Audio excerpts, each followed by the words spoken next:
Sold. My son Marcus announced, his voice carrying over the quiet sobs of the mourners as the preacher closed his Bible. He pointed at the freshly dug space beside my husband's coffin, and before I could grasp what he was saying, a stranger's hand reached out to shake his. The grass was still damp from morning rain, and the quilt I had draped over my husband's casket, stitched by 3 generations of our families, lipped down and hit the dirt as though it had no right to be there. My name is Lorraine Carter. I am 66 years old, and for 40 years I worked as a nurse aide in Detroit nursing homes and hospitals. I washed bodies, spoon-fed patients who could no longer feed themselves, held hands when families didn't show up, and whispered hymns to the dying so they wouldn't pass in silence. Today, standing at my husband Charles's burial, I learned that my own son saw me not as a mother who sacrificed, but as an obstacle to be bargained away. Marcus Carter, my eldest child, stood tall in his tailored suit, his jaw set in that stubborn way he'd had since boyhood. But the boy who once clung to my leg in church now carried himself like a businessman closing a deal. The man beside him, a distant cousin named Harold Benton, whose family had feuded with ours since the 60s, gripped his hand with satisfaction, as though buying that grave plot meant winning some long-forgotten argument. "Marcus," I said, my voice sharp, though the preacher and choir still lingered nearby, "what have you done?" He didn't flinch. "Mama, you don't need that space. Daddy's gone. We should think practical." The ground tilted under me. For 50 years I had imagined my body resting beside Charles, through every overtime shift, through every Thanksgiving where I cooked until my back screamed, through every Sunday in the pew while Charles sang in the choir. That vision of us together even in the earth, kept me steady. And now, before the dirt even covered his coffin, my own son erased that promise. Murmurs rippled through the crowd. Some of the old church ladies looked away, unwilling to interfere. Pastor Harris, the preacher who had just spoken, cleared his throat but said nothing. Only Ruth Ann Johnson, my cousin who had marched with me back in '68, stepped closer and whispered, "Lorraine, don't let him take this." But my body betrayed me. My knees weakened. I gripped the edge of the folding chair beside the grave. The quilt that had slipped lay crumpled in the mud, its colorful patches darkened by damp earth. That quilt carried pieces of our history, scraps from Charles's work shirts, swatches from the dresses I sewed for choir performances, a triangle of fabric from my mother's apron. Seeing it trampled felt like watching our whole story be stepped on. Harold Benton's voice cut in. "It's done. Paperwork signed, money exchanged." He tucked the folded deed into his coat pocket, his smirk broad. "Business is business." I wanted to shout, to claw that paper from him, to remind Marcus of every night I sat by his hospital bed when asthma gripped his lungs, of the meals I skipped so he could have seconds, of the shoes I polished so he wouldn't feel poor at school. But words caught in my throat. Grief held me still. The crowd began to disperse. Mourners who had eaten at my table for decades, who knew how many casseroles I'd baked for their sick, slid past me without meeting my eyes. They murmured condolences, but their eyes flicked to Marcus, as though the power had shifted and I was no longer the center of this family. "Marcus," I said again, softer this time, "your father wanted me beside him." He finally looked at me then, his eyes cold. "Daddy's gone, Mama. You need to let go." Let go. The man who carried my groceries when I was pregnant, who rubbed my hands raw from washing scrubs but still told me I was beautiful, who walked miles to union meetings when we couldn't afford gas. How could I let go of him? I bent down, lifted the quilt from the mud, and clutched it to my chest. My palms pressed into the stitches, each knot tied by women in my family who had known struggle and yet chosen to create beauty out of scraps. The mud smeared across my black funeral dress, but I didn't care. "Stop." The word tore from my mouth before I realized I'd shouted it. Heads turned. Some froze even Pastor Harris paused, his Bible still in his hand. I wasn't shouting at Marcus alone. I was shouting at every silent face around me, every neighbor who had accepted my food but not my grief, every church elder who preached about honoring mothers yet stood quiet now. The sound of my own voice, sharp and unshaken, surprised even me. Marcus stiffened. "Mama, don't embarrass yourself." Embarrass myself? After a lifetime of caring for others' dignity, was I supposed to surrender my own without a fight? I turned toward Harold Benton. "That plot is not yours. It was meant for me. I will not stand by while you erase me from my husband's side." He shrugged, smug. "Paper says otherwise." Something inside me hardened. For the first time that day, grief loosened its grip and anger steadied my back. I straightened, quilt draped over my arm like a banner, mud dripping from its corners. Paper can lie, I said. But this, I raised the quilt so the sun caught its colors. This holds truth, my family's truth. You can't buy that. You can't sign it away. The silence that followed was heavy. Some shifted uncomfortably. Others looked at Marcus, waiting for his response. He clenched his jaw, eyes narrowing. Mama, you're tired. Go sit down, we'll handle this. But I saw it then, the way he avoided my gaze, the twitch at his temple. This wasn't about practicality. This was about power, about removing me piece by piece, until nothing of me remained.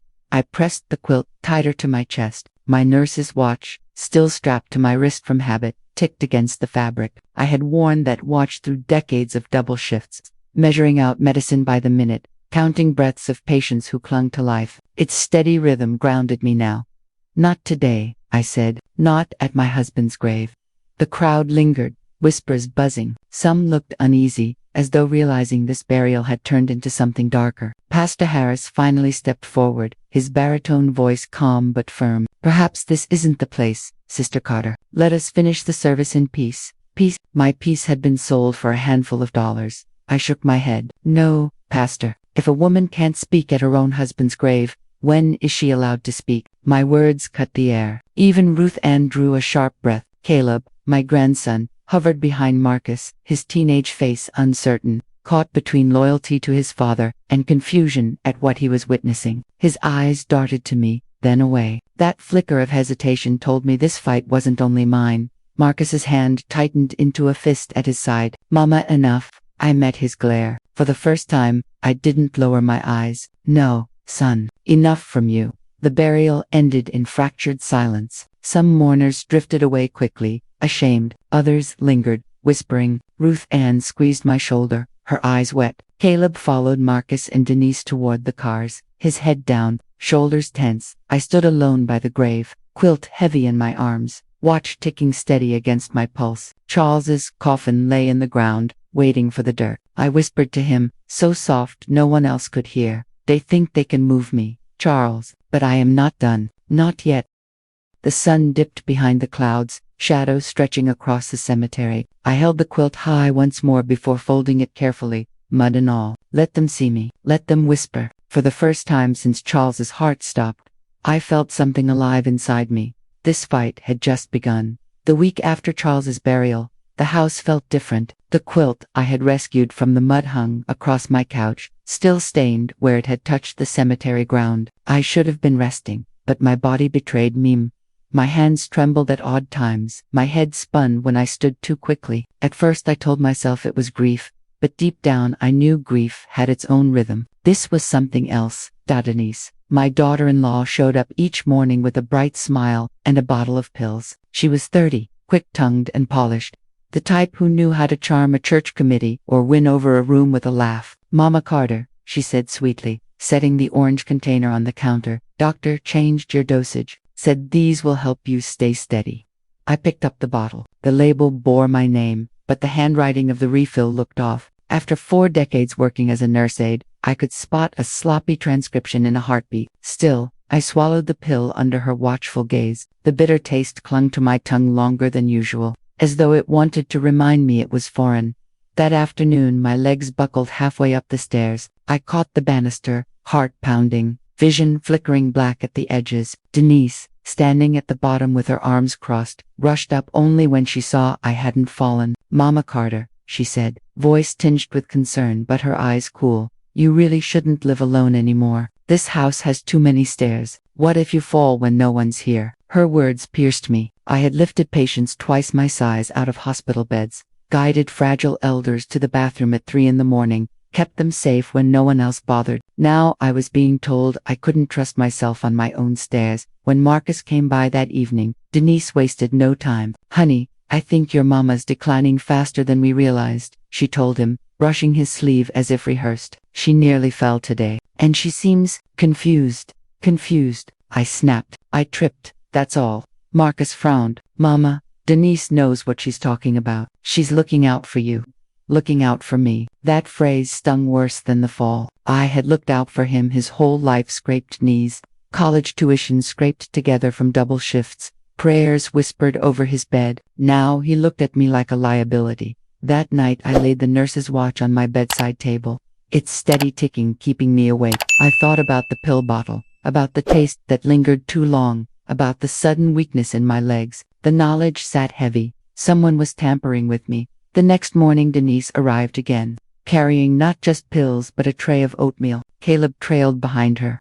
His 17-year-old shoulders slouched under the weight of headphones and adolescent indifference. He barely glanced at me. "Morning, Grandma," he muttered, settling on the couch with his phone. Denise placed the bowl in front of me. "Eat up before your medicine, Mama Carter." Her tone was cheerful, but I caught the flicker of satisfaction when Caleb looked up at her words. "Medicine for what?" he asked. Denise sighed dramatically. "Your grandma's memory isn't what it used to be. Doctor thinks it's best to stabilize her." My spoon clattered against the bowl. "That's not true. My memory is fine." Caleb rolled his eyes. "Grandma, you forgot my birthday last month." "I didn't forget," I said, voice tight. "I baked you a cake. You didn't come by to eat it." Silence filled the room. Denise placed a gentle hand on Caleb's shoulder. "It's okay, sweetie. Sometimes older folks get things mixed up. It's not her fault." Her words landed heavier than the pills. To hear my own grandson, whose diapers I once changed, whose first steps I had cheered, question my mind, cut deeper than any physical wound. His eyes held pity instead of love. Later, when Denise stepped outside to answer a call, I examined the pill bottle again. The pills were smaller, chalkier than my usual prescription. My training resurfaced, dosage irregularities, altered imprints, side effects of dizziness and weakness. Whoever had swapped these out wanted me frail, maybe even incoherent. I slipped 2 pills into my pocket instead of swallowing them. The watch on my wrist ticked approval, reminding me I wasn't powerless yet. Days passed, and the whispers grew. Marcus began speaking of assisted living facilities, dropping pamphlets on my table. "They'll take good care of you, Mama," he said. "You deserve rest." "I can care for myself," I told him. He exchanged a look with Denise, one I wasn't supposed to catch. "Mama, let's not pretend. You almost fell again yesterday."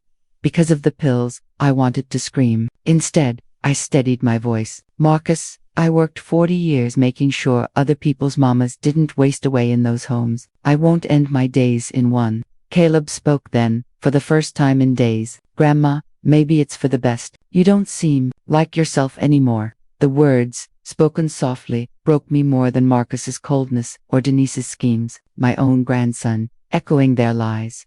That evening, after they left, I opened the quilt across my lap. My fingers traced each patch. The blue cotton from Marcus's baby blanket, the burgundy square from Caleb's christening outfit. Proof of who I was, of what I'd done, stitched into every seam. They could say my mind was slipping, but the quilt remembered what they tried to erase. I tucked the 2 stolen pills into a jar hidden in the kitchen cabinet. Evidence. My CNA instincts told me I might need proof one day. My nurse's watch ticked steady on my wrist, a reminder that time was still mine, not theirs.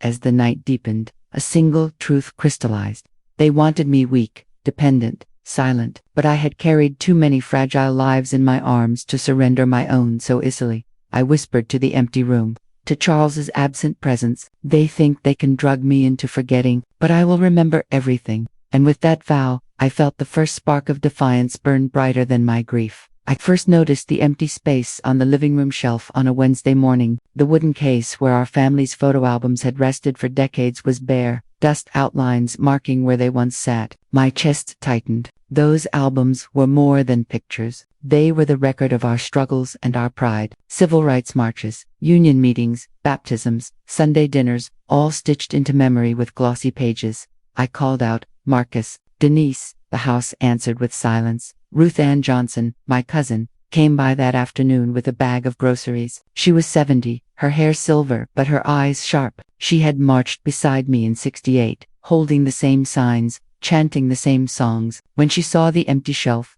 her lips pressed thin. "They're gone," I told her, my voice brittle. "All the albums. Who took them?" she asked, though her gaze slid toward the direction Marcus often entered.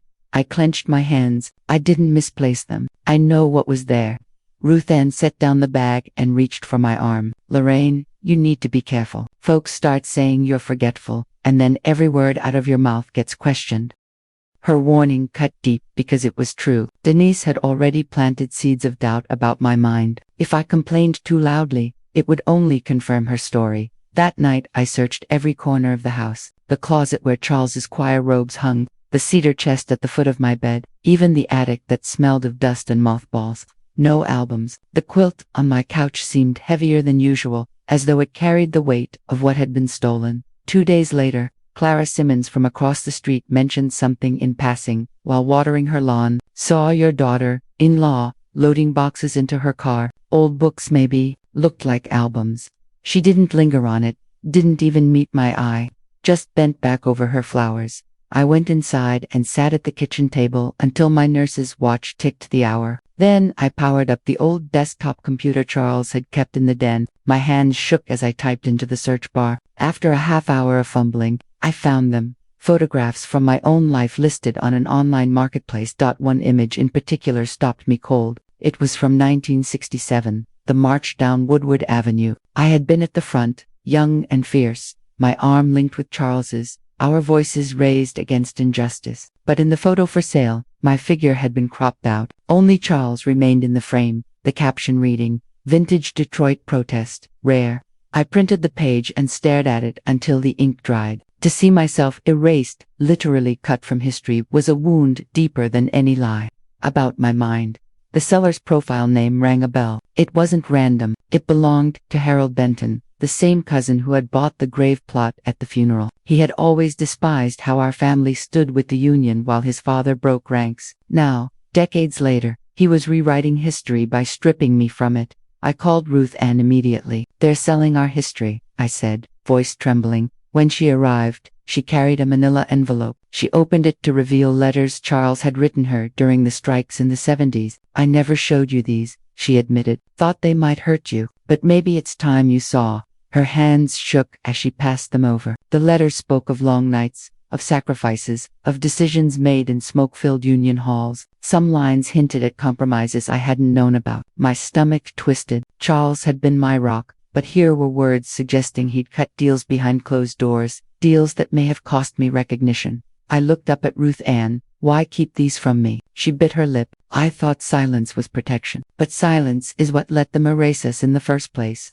The following Sunday, I confronted Marcus and Denise in the kitchen. Caleb sat at the table scrolling on his phone. "Where are my albums?" I demanded. Denise feigned surprise. "Albums, Mama Carter, maybe you misplaced them. Happens to the best of us."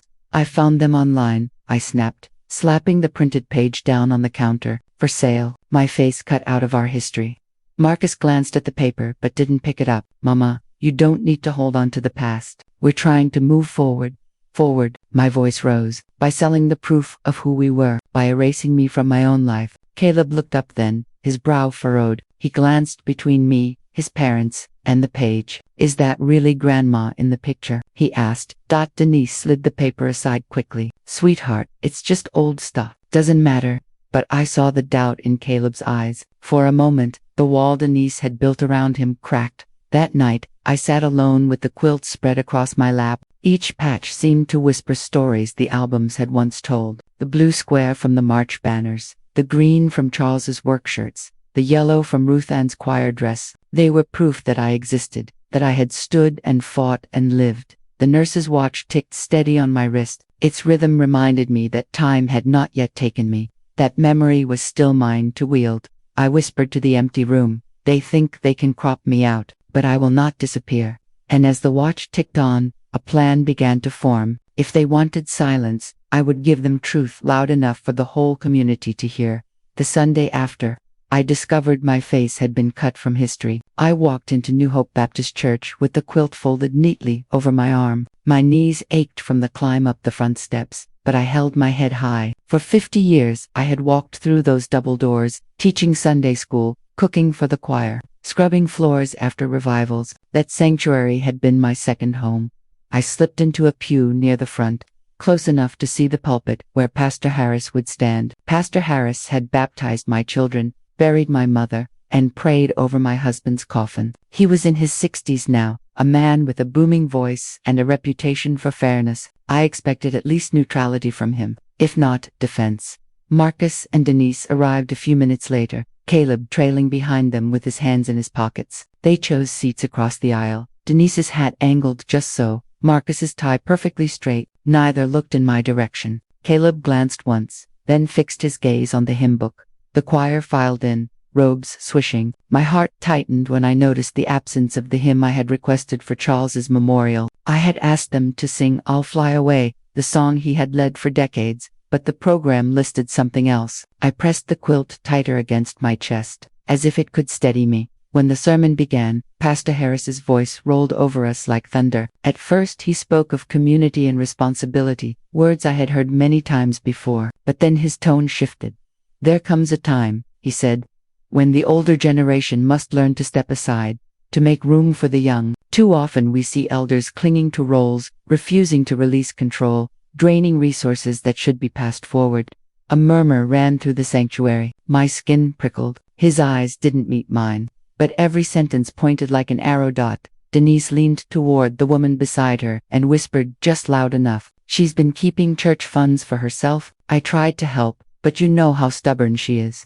The woman's eyes widened. She glanced at me, then quickly away. My breath caught. I had never touched a dime of church money for myself. Every dollar I collected from bake sales or plate offerings had gone exactly where it belonged. To hear Denise's lie slip so easily from her lips made my stomach twist. Pastor Harris continued, "We cannot allow selfishness to block the growth of the body. It is our duty to correct, even when it is uncomfortable." A few heads turned in my direction. Some faces carried pity, others judgment. The choir began their song, not Charles's hymn but a newer one, loud and triumphant, drowning the memory of his voice. I stood, quilt in my arms, and walked slowly down the aisle. The eyes of the congregation followed. My nurse's watch ticked steady against my wrist, its rhythm the only sound I trusted.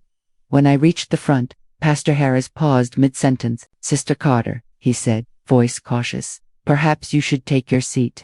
I lifted the quilt and spread it across the communion rail. Its colors glowed under the sanctuary lights, patches of denim, cotton, silk, each one a fragment of our story.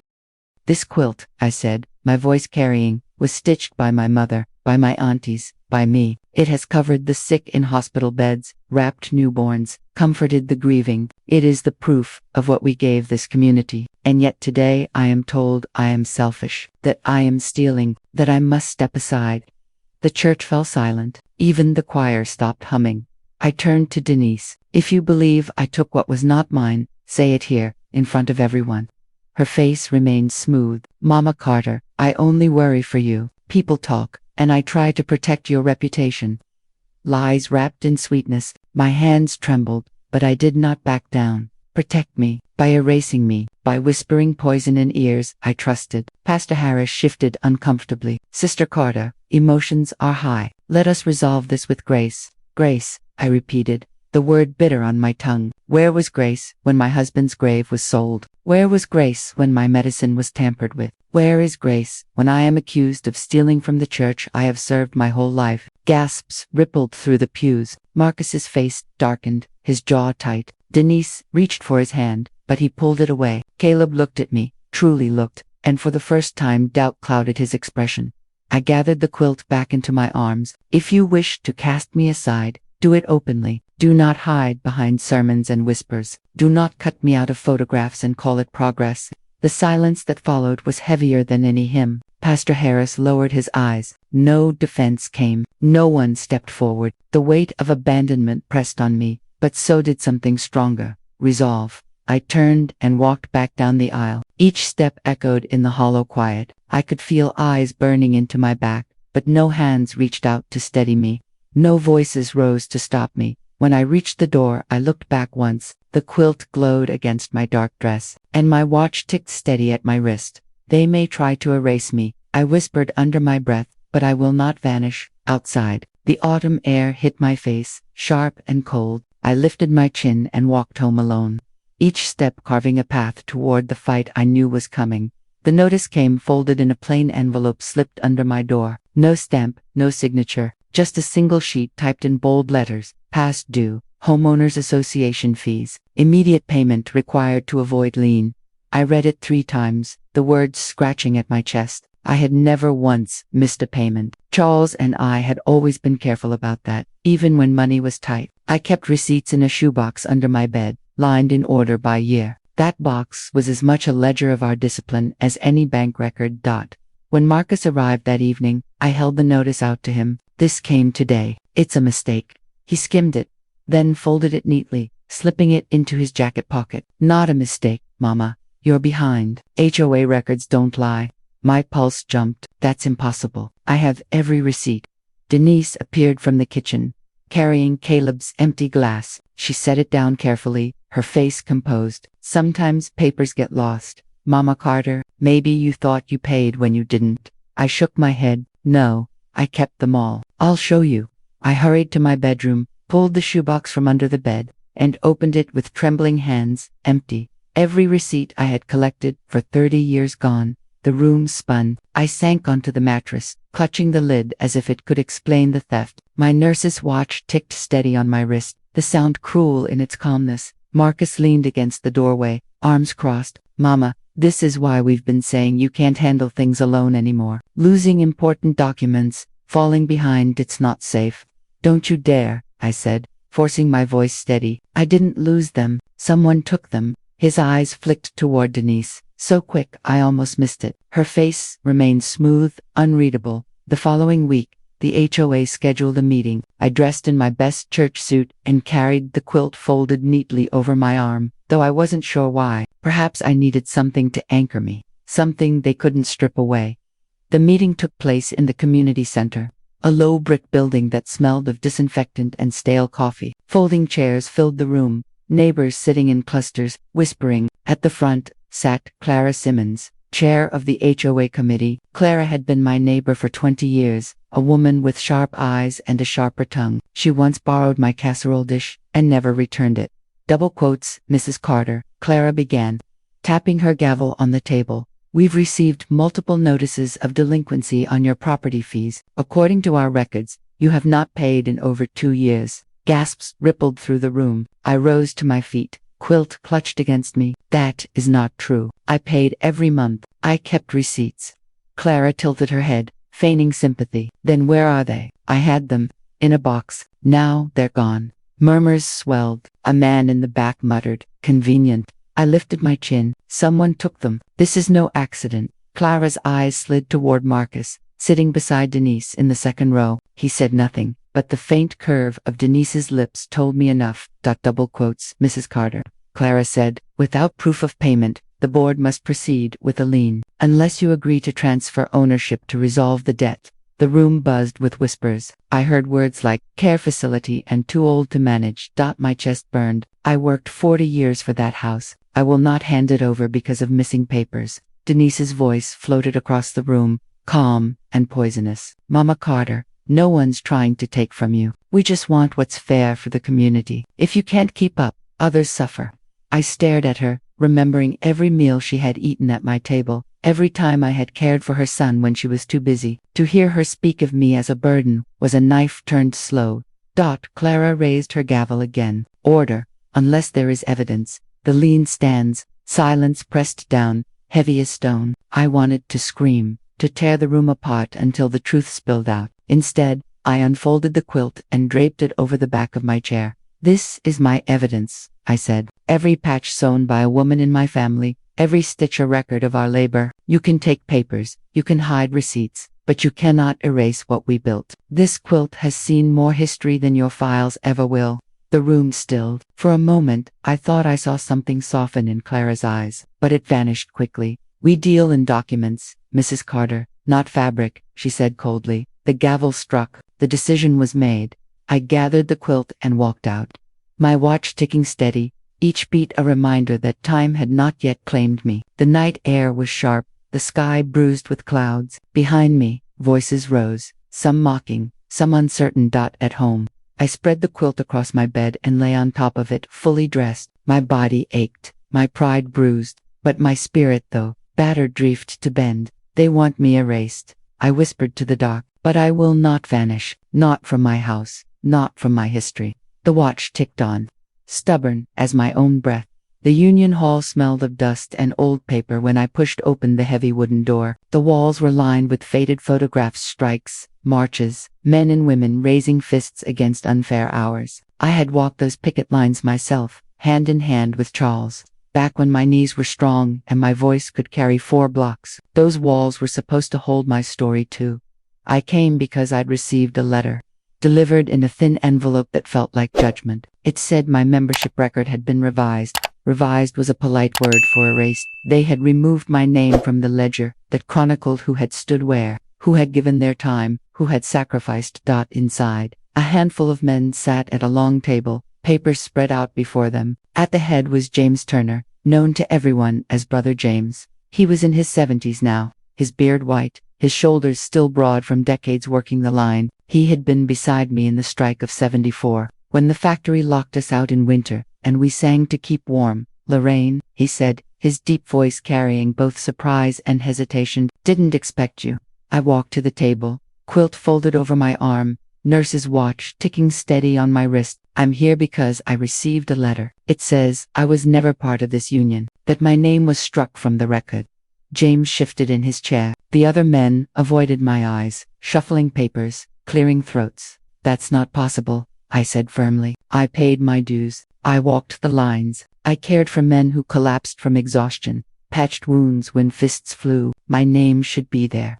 James sighed, pulling a large leather-bound ledger toward him. He opened it slowly, the pages thick with age. He turned until he reached the section marked with the year I had joined. My breath caught as I leaned closer. Where my name should have been was only a blank space.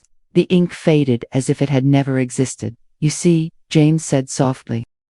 I shook my head. "No. Someone did this deliberately." His eyes met mine then, and I saw guilt in their depths. "Lorraine, there's something you don't know."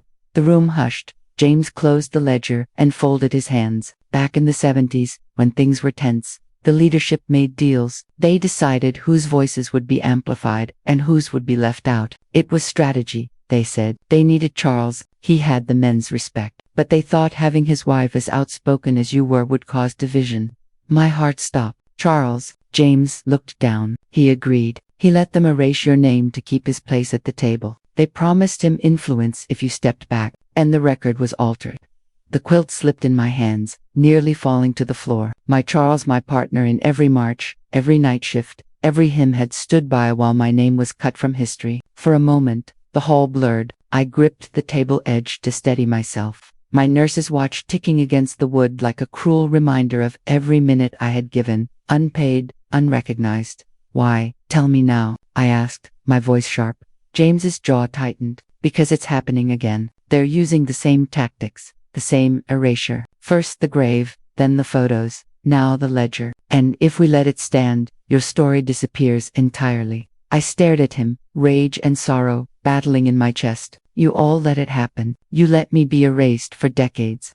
No one answered. The silence was its own confession. I gathered the quilt back into my arms, the fabric stiff under my grip. "You may have erased my name from your book, but the stitches in this quilt hold my record. Every hour, every sacrifice, every act of care is here, and no ledger can change that." James stood slowly. "Lorraine, wait." I turned at the door. He reached into his pocket and pulled out a folded piece of paper. "This was never meant to reach you. It's one of your letters to the strike committee. You begged them to include women's labor in the count. It was filed away, never answered. I kept it though. Couldn't bear to see it destroyed."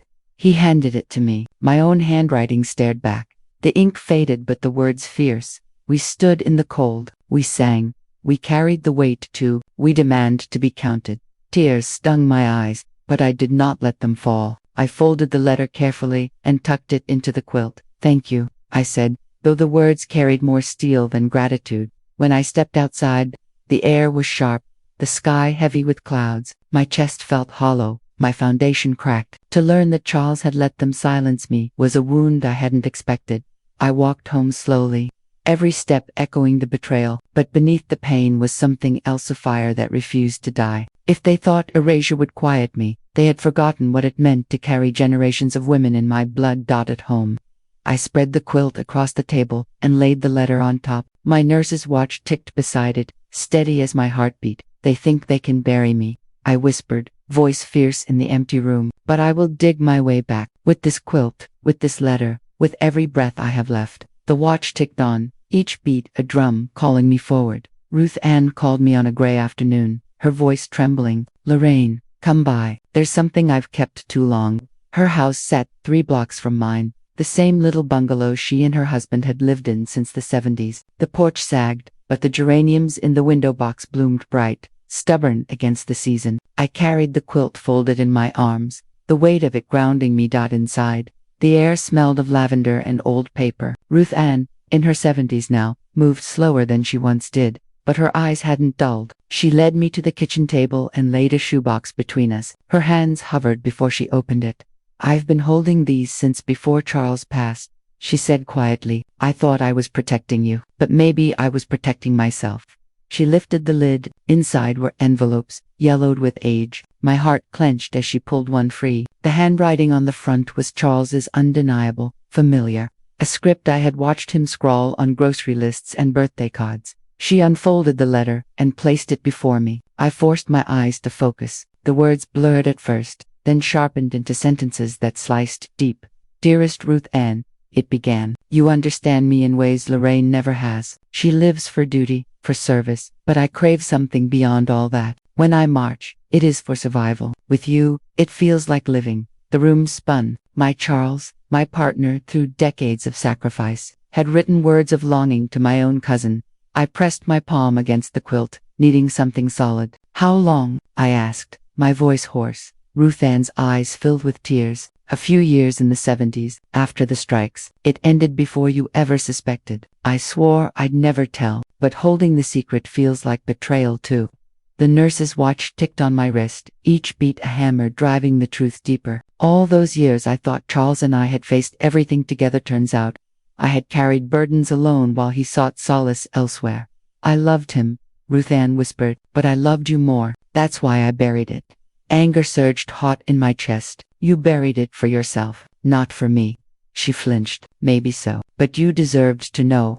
Before I could reply, the back door creaked. Caleb stepped in, holding a stack of flyers for the block party. His eyes widened when he saw the letters on the table. "Grandma?" he asked, confused. Ruth Ann tried to gather the papers, but it was too late. Caleb's eyes darted over the words. His face shifted from curiosity to shock, then to something sharper. "Grandpa wrote this?" he demanded. I swallowed hard. "Yes." He stared at me, at Ruth Ann, then back at the letter. "And you knew all this time?" Ruth Ann's tears spilled. I thought silence was mercy. Caleb dropped the flyers onto the counter. "All this time, Dad said you were unstable, that you couldn't be trusted. And now, I see everyone's been lying. Not just him, not just Denise, Grandpa too. And you, Aunt Ruth." His words hit like stones. He had always looked at his grandfather with reverence, his father with obedience, me with fading pity. Now, something cracked. "Caleb," I said softly, "people fail, even the ones we love, but truth matters more than silence." He shook his head, backing toward the door. "I don't know who to believe anymore." "Believe what you see," I told him. I held up the quilt, its patches glowing in the kitchen light. "This is the truth they can't erase. Threads don't lie. And now you've seen the letters, you decide which story to carry." He lingered a moment, torn, then he turned and left. The screen door slamming behind him, Ruth Ann crumpled into her chair, sobbing. I gathered the letters and tucked them inside the quilt. My hands shook, but my spine held straight. "You should have told me years ago," I said coldly. She nodded through tears. "I was a coward. I left her there, quilt heavy in my arms, nurse's watch ticking steady. On the walk home, my chest burned with betrayal. Charles's silence, Ruth Ann's secrecy, Marcus's greed, Denise's lies. One by one, every foundation I had trusted crumbled. But I also thought of Caleb's face. The way doubt had finally broken through. If the quilt was to live on, it would be through him. He had to see clearly, even if it meant watching everything he thought he knew collapse. At home, I spread the quilt across the table and placed the letters on top. The fabric whispered of generations past, women who endured heartbreak and still stitched beauty from scraps. "They lied," I whispered to the empty room. "But I will not lie. Not to myself, not to Caleb. He will know the truth, and he will carry it." The watch ticked on, relentless, as if keeping count of every betrayal and every breath I had left to fight. The block party had always been the one time the neighborhood felt like family. Streets closed to traffic, grills smoking, gospel music spilling from speakers. I remembered Charles flipping burgers while I passed out lemonade, children darting between our legs with sparklers in July. That party was tradition, stitched as firmly into the fabric of our lives as any square on my quilt. This year, the party came with a different weight. I walked down the block, carrying the quilt folded in my arms, the nurse's watch ticking steady on my wrist. I felt the eyes on me as I passed. Some neighbors nodded politely, but most avoided my gaze. Word had already spread, whispers of theft, dementia, selfishness, each rumor another stitch in the story. Denise and Marcus were weaving. I found a seat near the edge of the crowd, close enough to watch but far enough to feel the distance. Clara Simmons stood by the grill, clipboard in hand, making sure everyone paid their share for the community fund. Marcus lingered near her, smiling, shaking hands, playing the part of the dutiful son. Denise floated from group to group, her laughter sharp, her words softer but poisonous. I kept my eyes on Caleb. He moved through the crowd slower than usual, hands in his pockets, eyes darting toward me every so often. He hadn't spoken much since he overheard Ruth Ann's confession. I knew his mind was turning. That boy had Charles's height but my father's quiet fire. I prayed it would carry him through the fog of lies. The afternoon passed with music and chatter, though the laughter never reached me. Then Clara clapped her hands, calling for attention. Time to collect the last of the donations for the block party fund. We'll count everything tonight so the neighborhood can see we're transparent. She opened a metal cash box on the folding table. Neighbors came forward one by one, slipping bills inside. I stayed in my seat, the quilt warm in my lap. I had already given weeks before, though I knew they would deny it. After a while, Denise raised her voice. Wait, something's wrong. The crowd stilled. She leaned over the box, her eyes wide with mock shock. There's money missing, hundreds of dollars. Gasps spread. Marcus stepped forward, frowning deeply. Are you sure? Denise looked around, then pointed straight at me. She was sitting near the table all afternoon. My stomach dropped. I haven't touched that box.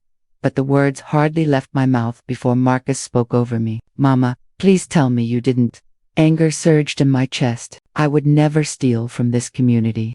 Denise pulled out her phone. Then, how do you explain this? She turned the screen for everyone to see. A video played, grainy but clear enough. A figure in a dark dress, quilt folded on her arm, reaching toward the cash box and slipping something inside her bag. My breath caught. It was me, or rather, it looked like me. The same dress, the same quilt. But I knew I hadn't moved from my chair. Clara stepped forward, lips pressed tight. Mrs. Carter, this is serious. Do you deny this video? Yes, I said firmly. That is not me. I never touched that box.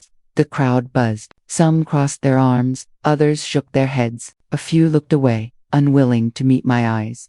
Marcus sighed heavily. Mama, we've tried to help you, but this is beyond excuses. Caleb's voice cut through the noise. Wait, everyone turned. He stepped closer, his jaw tight, his eyes flashing. I was watching Grandma. She never left her chair. Whoever filmed that made it look like her. Denise's smile faltered. Sweetheart, I know it's hard to accept. No, Caleb snapped. I saw her. The video is fake.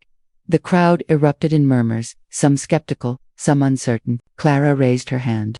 Enough. The committee will investigate. Until then, Mrs. Carter, I'm afraid you can't be part of tonight's counts. The words landed heavy. I was being cast out, exiled from the very heart of the community I had poured my life into.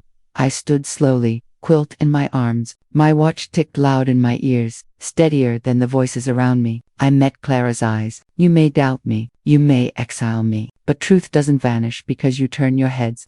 No one answered. No one stepped forward. Even Pastor Harris, standing near the grill, avoided my gaze. I walked away, each step heavier than the last. Behind me, music swelled again. Laughter returned, but it sounded brittle. Caleb didn't follow. Not yet. He had his own battle to fight. At home, I spread the quilt across my bed. Its colors glowed in the dim light. Patches sewn from scraps of marches, work shirts, church dresses, proof of a life lived in service, not in theft. They want me gone, I whispered to the quiet room, but I am still here, and I will not leave without being heard. The nurse's watch ticked on, a steady heartbeat against the silence, carrying me forward toward the reckoning I knew was coming. The community center was packed the night of the hearing. Folding chairs lined the walls, the air heavy with murmurs, coffee, and suspicion. It was not a court of law, but it might as well have been. This was where reputations lived or died. I walked in carrying the quilt, folded neatly in my arms, my nurse's watch ticking steady against my wrist. Each step felt like carrying the weight of every insult, every betrayal, every whisper that had pushed me out. Marcus sat near the front beside Denise, their faces calm, practiced. Caleb stood behind them, his arms crossed, his jaw set. He had been distant since the block party, watching, waiting. Tonight would decide where he stood. Clara Simmons banged her gavel. We are here to address accusations against Lorraine Carter concerning theft of community funds, unpaid HOA dues, and misconduct in the church. Her eyes skimmed over me like I was already guilty. Pastor Harris offered an opening prayer, though his words felt thin. He had once buried my family, blessed my home, and yet he had let whispers poison his pulpit. I did not bow my head. When it was my turn, I walked to the center of the room. I laid the quilt across the table, spreading its colors beneath the harsh fluorescent lights. The room quieted. This quilt, I began, is older than many of you in this room. It was stitched by women who worked long hours in factories and kitchens, who marched when it was dangerous, who prayed when hope was thin. Every patch tells a story of labor and love. This is our family's record. This is what you tried to erase. I held up my wrist. The watch glinted in the light. This nurse's watch has ticked through 40 years of double shifts, of wiping brows, of holding dying hands. It does not falter, and neither do I. Do you call this dementia? Do you call this theft? Silence filled the room. I could feel the judgment pressing down, but no one spoke up for me. Clara cleared her throat. Mrs. Carter, symbols do not answer the charges. Receipts do. Records do. Video does. What we have shows you guilty. Denise leaned forward, her voice syrupy. Mama Carter, if you confess, the community will show mercy. I met her gaze. Mercy is not yours to give. You've lied, tampered with my medicine, stolen my memories, cut me from history, and still, I am here. The room stayed silent. Not a single voice rose to defend me. My chest tightened, but I held my head high. Then Caleb moved. He stepped forward, pulling his phone from his pocket. His voice carried, sharp and steady. If you won't believe her, maybe you'll believe this. He tapped the screen. A video began to play on the projector. Not the doctored clip Denise had spread, but another footage he had taken secretly. It showed Denise staging the theft at the block party, slipping bills from the box, placing them in her bag, then switching angles to splice in old footage of me sitting nearby. The editing was crude, but enough to fool a distracted crowd. Gasps erupted. Neighbors craned forward. Clara's gavel struck but could not quiet the storm of voices. Caleb's voice rose above the noise. My grandma didn't steal. My parents lied. They tried to bury her, but the truth is right here. All eyes turned to Marcus and Denise. Marcus's jaw clenched, but words failed him. Denise's face drained of color.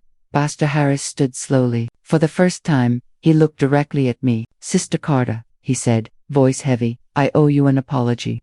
The room shifted. Neighbors whispered apologies, some ashamed, some stunned. Clara closed the ledger in front of her with trembling hands. The charges are void. The committee cannot support this any longer. Marcus rose to speak, but Caleb cut him off. No, Dad, you've said enough. His voice cracked, but his stance held firm. I gathered the quilt from the table and turned to Caleb. I pressed it into his arms. This is yours now. He looked confused. Grandma, not to keep whole, I said softly, but to share. He unfolded the quilt, pulled a pair of scissors from his backpack, and with careful hands began to cut it square by square. Gasps filled the room again, but he didn't stop. He handed one patch to Clara, one to Pastor Harris, one to the young mother who had once refused to let me hold her baby. Piece by piece, he spread the record of our family through the community. You tried to erase her, Caleb said, his voice breaking as he worked, but now her story is sewn into all of you. The patches passed from hand to hand. Some clutched them to their chests, others stared at them in shame. Marcus and Denise sat frozen, their influence shattered.